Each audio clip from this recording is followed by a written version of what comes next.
मुंबई पालिकेच्या मोकळ्या जागेत दारूच्या बाटल्या आढळून आल्या। मुख्यालयातील बंद कॅन्टीनच्या बाजूलाच या बाटल्या आढळल्या।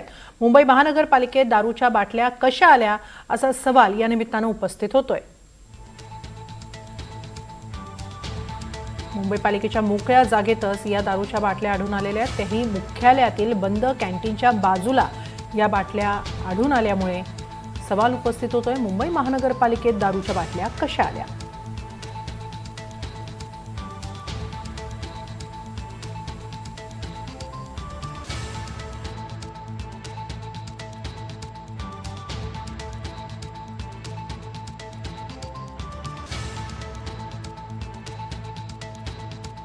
बंद कॅन्टीनच्या बाजूलाच या दारूच्या बाटल्या आढळून आलेल्या आहेत। मुंबई महानगरपालिकेचं कॅन्टीन आहे जे बंद आहे, मात्र त्या बंद कॅन्टीनच्या बाजूला मोकळ्या जागेत या बाटल्या आढळून आल्यामुळे गंभीर प्रश्न उपस्थित होत आहेत। मुंबई महानगरपालिकेत नेमक्या दारूच्या बाटल्या कशा आल्या असा सवाल उपस्थित होतोय। हे कॅन्टीन जरी बंद असलं तरी मुंबई महानगरपालिकेची ही जागा आहे, मुंबई मुख्यालयात जवळची जागा आहे आणि तिथं अशा प्रकारची सुरक्षा व्यवस्थेतली त्रुटीही आहे की ह्या दारूच्या बाटल्यांचा वापर नेमका कोणी केला, अशा प्रकारचे अनेक प्रश्न उपस्थित होत आहेत। याबाबत अधिक माहिती घेऊया आमचे प्रतिनिधी देवेंद्र कोल्हटकर यांच्याकडून।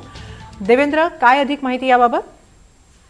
हिमाली, मुंबई महानगरपालिका मुख्यालयातलं कॅन्टीन जे आहे ते बंद आहे गेल्या काही दिवसापासून। FDA यांनी कारवाई केल्यानंतर हे कॅन्टीन बंद आहे आणि या कॅन्टीनच्या लगतच एक छोटी जागा आहे, या ठिकाणी काही दारूच्या बाटल्या आढळलेल्या आहेत। त्यामुळे मुंबई महानगरपालिका मुख्यालयामध्ये इतकी सुरक्षा यंत्रणा असताना किंवा इतकं प्रशासकीय मोठं भवन असताना या ठिकाणी या सगळ्या दारूच्या बाटल्या आल्याच कुठून, अशा पद्धतीचा प्रश्न जो आहे तो उपस्थित केला जातो। आता हे सगळे व्हिडिओज जे आहेत ते समोर आल्यानंतर या सगळ्या तपास जो आहे तो प्रशासनाच्या वतीने केला जाईल।